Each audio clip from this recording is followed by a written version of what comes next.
Добрый день, меня зовут Спиридонова София. Меня Федорова Диана. Сегодня мы хотим с вами провести экскурсию по теме «Вклад односельчан в победу над врагом в годы Великой Отечественной войны».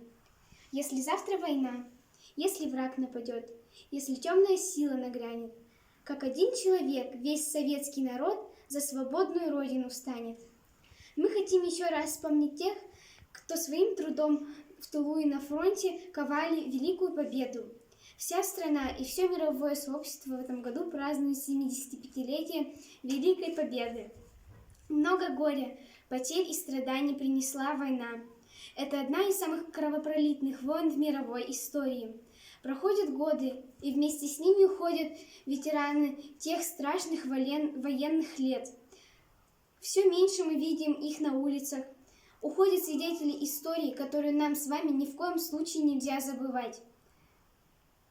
Рассказать о судьбе каждого из миллионов участников войны, к сожалению, невыполнимая задача.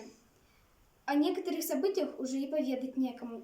Утрачены многие документы, письма и фотографии.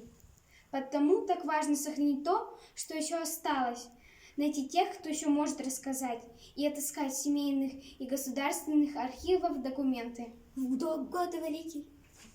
В годы Великой Отечественной войны ушло на фронт из района 6239 человек. Погибло 3059 человек. С территории Свободского сельского совета ушло на фронт 487 человек. Погибло 298. Вернулось 189 человек. Будущая победа ковалась не только на передовую. Невозможно было бы и выстоять. Без оружия, танков, самолетов и, конечно же, без хлеба. Каждый тогда делал свою, такую нужную работу в окопе и на заводском цеху, в тылу врага и на колхозном поле. Всюду был фронт. В начале войны началась массовая мобилизация мужчин в Красную армию. Нелегкий крестьянский труд района пал на плечи женщин, стариков и детей. Они стали основным резервом для пополнения механизаторских кадров МТС и колхозов. Они, несмотря на трудности первого военного 1941 года, хозяйство района выполнило план озимого сева на 171%, заготовки сена 114%, силоса 158% к уровню 1940 года. В стране было продано 144 381 центнер хлеба. Первый областной слет передовиков сельского хозяйства, состоявшийся 23-26 декабря 1941 года, оценил работу молодых. 9 комсомольцев были награждены грамотами. Это Иван Солобоев, пахарь, Сережа Костоломова, конюх, Степан Бусыгин, комбайнер, Семея Фомина, доярка, Юлия Озеркова, доярка. 10 человек получили премии.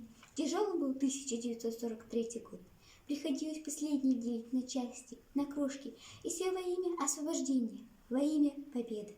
В борьбе с врагом, в тылу, бок о бок, с взрослыми трудились и дети. Начальные школы после уроков организовывали учащиеся на сбор молока, уборки льна и картофеля. Война, длившаяся 1418 дней и ночей, была тяжелым испытанием для тех, кто был на переднем крае, и для тех, кто в тылу самоотверженным трудом ковали победу, не досыпая, не доедая, делясь всем с бойцами Красной армии. Главным лозунгом для тружеников тыла стал лозунг «Все для фронта, все для победы». В колхозах в 1,5 раза увеличился минимум трудодней. Также увеличился минимум трудодней и для подростков с 12 лет. От мирных привычных забот не осталось и следа. Дети рано повзрослели, оставались до вечера одни без родителей, топили печи, варили немудреные обеды, управлялись со скотиной. В результате, несмотря на огромные потери посевных площадей, скота все же удалось обеспечить продовольствием армию и население. Трудности военного времени тяжело отразились на состоянии сельского хозяйства района. Мужчины на фронте, трактора и грузовики с лошадьми тоже на фронте и на оборонных заводах. Горючего почти нет. Уборка военных лет, косы да серпы. Хозяйства работали на износ, Истощалась земля, закупочные и изготовительные цены, как и трудодни, в ту пору носили чисто условный характер. Рассчитывать можно лишь на часть картошки со своего огорода, на которую порой не хватало времени и сил. Такого самопожертвования со стороны крестьянства не знает вся мировая история земледельческого труда. Отрывая себя и от семьи, сибирские крестьяне все давали фронту и обороне. В военные годы при Красногорском МТС, куда ходили все деревни Заречья, из числа Солобоевских женщин была создана тракторная бригада. В отчете Исетского района партии за годы войны сказано, что лучшие люди района отдавали все свои силы, показывая образцы героического труда. Среди них названы бригадир тракторной бригады Красногорской МТС Сухачева Олимпиада Ефимовна, трактористка той же МТС Белоногова Наталья. В тракторной бригаде самоотверженно трудились Крестова Ульяна Павловна, Андронова Елизавета Григорьевна, Фомина Ремьяна Васильевна, Свискова Степанида Андреевна, Перенова Мария и другие. Самой молодой трактористкой была Зябова Мария Кирилловна, 15 лет. 10-летний подросток Паук Володя подвозил на лошади воду для тракторов. Хочу привести еще один пример. В годы войны поваром работала Лопарева Милания Капсиповна, инвалид детства. Транспорт ей не всегда предоставляли. И она пешком на коромысле приносила продукты для работающих на полях Красногорской МТС. А это не одна деревня. В колхозе «Красный Октябрь» села Солобоева, заведующая ОТФ овцеводческой товарной фермы Подчежерция Клавдия, добилась успехов получения 140 ягнят от 100 овцематок. Больших успехов добивалась коллектив свинофермы колхоза, заведующая была Подчежерцева Евдокия Ивановна. Благодаря хорошему уходу ферма в военные годы занимала первое место. 2 долгих военных года работала бригадиром полеводческой бригады Башкирова Капитолида Никоновна. Передовой дояркой была Стебекова Капитолина Степановна. В 1955 году ее труд был отмечен почетной грамотой исполкомом Тюменского областного совета депутатов и трудящихся. Контролировал всю работу в колхозе руководящий состав правления колхоза «Красный Октябрь» села Солобоева. Члены правления колхоза работали всю войну. В свободное время от работы женщины вязали теплую одежду для солдат Красной Армии, отправляли ее посылкой. Большую помощь оказывали школьники. Директором была Кожевникова Зоя Митрофановна. Когда в село пришло радостная весть, что победил советский народ проклятого фашиста, всем было понятно, вернутся мужики домой и работать станет легче. Но только не для всех эта новость была радостная. Многие женщины остались вдовами, а дети – сиротами. Жизнь продолжалась. Надо было восстанавливать разрушенную страну. И вновь труженики села стали на передовой рубеж. Ветераны, прошедшую свою страшную войну, беспощадную, помнили каждый прожитый день на фронте и в тылу, как будто это было вчера. Они со слезами на глазах рассказывали о пережитом, ранениях, после которых чудо оставались живы. Голод, невыносимый холод, сковавшим тело в холодном окопе. В 1971 году в Среднеуральском книжном издательстве вышла книга «У нас на селе».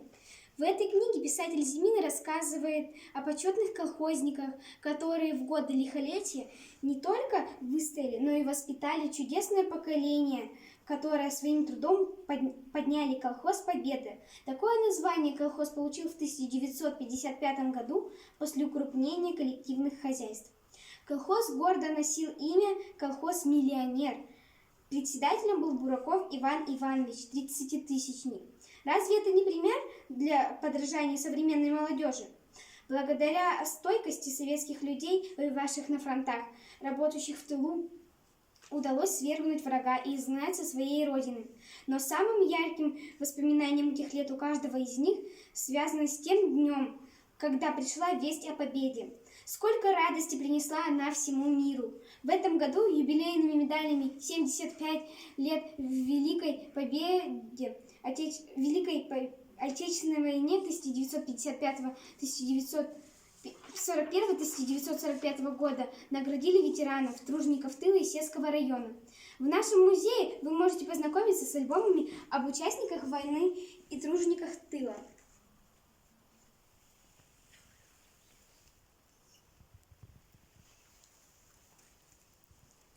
седая мать стояла и рыдала. Она все плакала, ей горе не унять, на фронт сыночка провожала. Не знала мать, увидит ли опять, крестила сына, говорила, пусть Бог от пули сбережет. Вернись, сынок, домой, и будь сын счастливым. На память положила свой платок. Сынок в глаза смотрел и улыбался, мать крепко прижимала к груди. Не плачь, родная, я вернусь, я знаю, крест у меня благословил. Шли годы, мать ждала сыночка, не закрывала двери дом. Ждала родного, Господа просила, молитвой и слезами все о нем. Не все вернулись с той войны жесток, и слезы на глазах застыли матерей. Спасибо вам за подвиг, дорогие, прекрасных воспитали сыновей. Спасибо за внимание!